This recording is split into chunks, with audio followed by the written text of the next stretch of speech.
নাও আজকে আমরা তড়িতের উপর যে প্রশ্নোত্তরগুলো ভালো করে নিচ্ছি। দেখো, প্রথম প্রশ্ন, টর্চের ভিতর যে ব্যাটারি থাকে তাকে কি বলা হয়? ড্রাই সেল বা নির্জল কোষ। টর্চে কি ধরনের নির্জল কোষ ব্যবহার করা হয়? প্রাইমারি সেল বা ডিসপোজেবল সেল। গাড়ির ব্যাটারি কি প্রকার নির্জল কোষ দিয়ে তৈরি হয়? দেখবে 6টি বা তার বেশি সেকেন্ডারি সেল দিয়ে গঠিত হয়। প্রাইমারি সেল ব্যবহার করা হয় এমন কটি বৈদ্যুতিক যন্ত্রের নাম লেখো। টর্চ, ঘড়ি, রেডিও, রিমোট, টিভি রিমোট প্রভৃতি। সেকেন্ডারি সেল ব্যবহার করা এমন কটি বৈদ্যুতিক যন্ত্রের নাম লেখো। গাড়ির ব্যাটারি, মোবাইল ফোন প্রভৃতি। বোতাম সেল কি? ইলেকট্রনিক হাতঘড়ি, ক্যালকুলেটর প্রভৃতিতে তড়িৎ কোষটি কারণটা বোতাম দেখতে তাকে বোতাম সেল বলে। তড়িৎ কোষ বা সেলের ধাতব চাকতির প্রান্ত কি চিহ্নযুক্ত? ঋণাত্মক চিহ্নযুক্ত, দেখো মাইনাস চিহ্ন দেওয়া আছে। তড়িৎ কোষ বা সেলের ধাতব টুপির প্রান্ত কি চিহ্নযুক্ত? প্লাস চিহ্নযুক্ত। কোনো সেলে বা তড়িৎ কোষে রাসায়নিক শক্তি কোন শক্তি রূপান্তরিত হয়? তড়িৎ শক্তিতে। টর্চের সুইচ অন করলে বাল্বের ভেতরের যে অংশটা জ্বলে ওঠে তাকে কি বলে? ফিলামেন্ট। সার্কিট বা বর্তনী কাকে বলে? বাল্বের দুই প্রান্তের সঙ্গে তড়িৎ কোষের সঙ্গে যুক্ত করে যে ব্যবস্থা করা হয় তাকে সার্কিট বা বর্তনী বলে। মুক্ত বর্তনী কি? বর্তনী কোথাও ছিন্ন হয়ে তার মধ্যে তড়িৎ চলাচলে বাধা পড়ে, তখন বর্তনী কাজ করে না, এই প্রকার বর্তনীকে মুক্ত বর্তনী বলে। বর্তনী বন্ধ বা বিচ্ছিন্ন বলতে কি ব্যবহার করা হয়?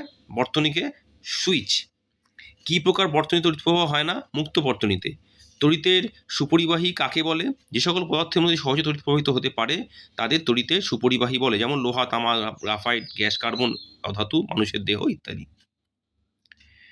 আচ্ছা, মানে লোহা, তামা এগুলো ধাতু, আর গ্রাফাইট, গ্যাস, কার্বন কিন্তু অধাতু। ঠিক আছে, অধাতু হলো তড়িৎ পরিবহন করে। তড়িতের কুপরিবাহী অন্তর্পদার্থ কাকে বলে? যে সকল তড়িৎ পদার্থের মধ্যে দিয়ে তড়িৎ প্রবাহিত হতে পারে না তাদের তড়িৎ কুপরিবাহী বা অন্তরক বলে, যেমন কাগজ, গ্লাস, প্লাস্টিক, রাবার, কাঁচ প্রভৃতি।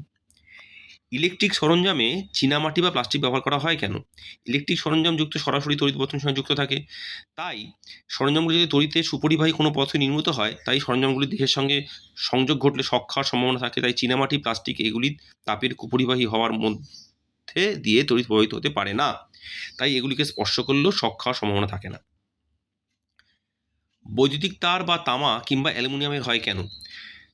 যেসব ধাতুর মধ্যে রূপোর সবচেয়ে বেশি তড়িৎ পরিবাহী বা সুপরিবাহী, কিন্তু খুব দামি হওয়ার জন্য রূপো বৈদ্যুতিক তার হিসেবে ব্যবহার করা হয় না। কিন্তু তামা বা অ্যালুমিনিয়ামের তার অত্যন্ত সুলভ এবং এর তড়িৎ পরিবহন ক্ষমতা রূপোর তুলনায় কম হলেও এ ধাতু অপেক্ষা, মানে অন্যান্য ধাতু অপেক্ষা বেশি, তাই এই ধাতু দুটি দিয়ে বৈদ্যুতিক তার তৈরি করা হয়। ইলেকট্রিক তার বা প্লাস্টিক তার ভেতরে ঢাকা থাকে কেন? ইলেকট্রিক সাধারণত তামা বা অ্যালুমিনিয়াম দিয়ে তৈরি হয়, যা তড়িৎ সুপরিবাহী। ফলে কোনো তড়িৎ তারের সঙ্গে দেহের কোনো অংশে সংযোগ ঘটলে শক খাওয়ার সম্ভাবনা থাকে।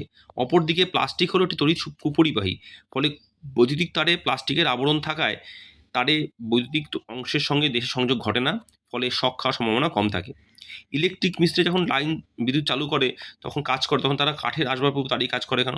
কাঠ হলো একটি অন্তরক বা তড়িৎ কুপরিবাহী পদার্থ, তাই কোনো ব্যক্তি কাঠের আসবাবের উপর দাঁড়িয়ে বিদ্যুৎ সরবরাহ লাইনে কাজ করলে তার লাইনের সংস্পর্শ করলেও ওই ব্যক্তির শরীরের মধ্যে বিদ্যুৎ প্রবাহিত হতে পারে না, ফলে ওই ব্যক্তির ইলেকট্রিক শক খাওয়ার ভয় থাকে না।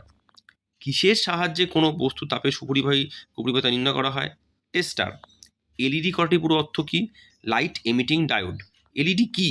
এলইডি হলো এমন বিশেষভাবে তৈরি একটি ইলেকট্রনিক বস্তু যা সামান্য তড়িতেই আলো দেয়। এলইডির মধ্যে তড়িৎ প্রবাহের ফলে কোন শক্তি রূপান্তরিত হয়? তড়িৎ শক্তি আলো শক্তি রূপান্তরিত হয়। এলইডির একটি বৈশিষ্ট্য লেখো। এলইডির মধ্যে দিয়ে সামান্য তড়িৎ প্রবাহের ফলে আলো উৎপন্ন হয়, কিন্তু এতে কোনো ফিলামেন্ট থাকে না। এলইডিকে দেখে কিভাবে ধনাত্মক প্রান্ত ঋণাত্মক চেনা যায়? ধনাত্মক প্রান্তটি বড় হয় আর ঋণাত্মক প্রান্তটি ছোট হয়।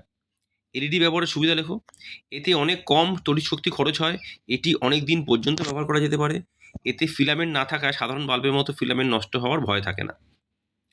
তড়িৎ প্রবাহের ফলে তাপীয় ফল কাকে বলে? কোনো পরিবাহীর মধ্যে দিয়ে তড়িৎ প্রবাহিত হলে পরিবাহীটি উত্তপ্ত হয়ে ওঠে, অর্থাৎ পরিবাহীতে তাপ উৎপন্ন হয়, একেই তড়িৎ পরিবাহী তাপীয় ফল বলে। তড়িৎ প্রবাহে তাপীয় ফলের দুটি প্রয়োগ লেখো দৈনন্দিন যুগে যা ব্যবহার করা হয়।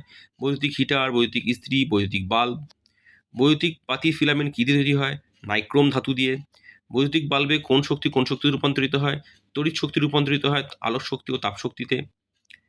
ইলেকট্রিক ইস্ত্রির কুণ্ডলী কী দিয়ে তৈরি হয়? নাইক্রোম তার দিয়ে। ইলেকট্রিক ইস্ত্রিতে নাইক্রোম তার কিসের উপর জড়ানো থাকে? অভ্রের উপর। ইলেকট্রিক ইস্ত্রি কিভাবে গরম হয়? ইলেকট্রিক ইস্ত্রির মধ্যে নাইক্রোম তারের তৈরি কুণ্ডলী থাকে, যার মধ্যে তড়িৎ প্রবাহিত হলে সেটি দ্রুত গরম হয়ে ওঠে, ফলে ইস্ত্রির নিচের ধাতব প্লেটটিও গরম হয়ে ওঠে। ইলেকট্রিক ইস্ত্রিতে কোন শক্তি রূপান্তরিত হয়? তড়িৎ শক্তি রূপান্তরিত হয় তাপ শক্তিতে। কোন বৈদ্যুতিক বর্তনীর নিরাপত্তায় কী ব্যবহার করা হয়? ফিউজ তার।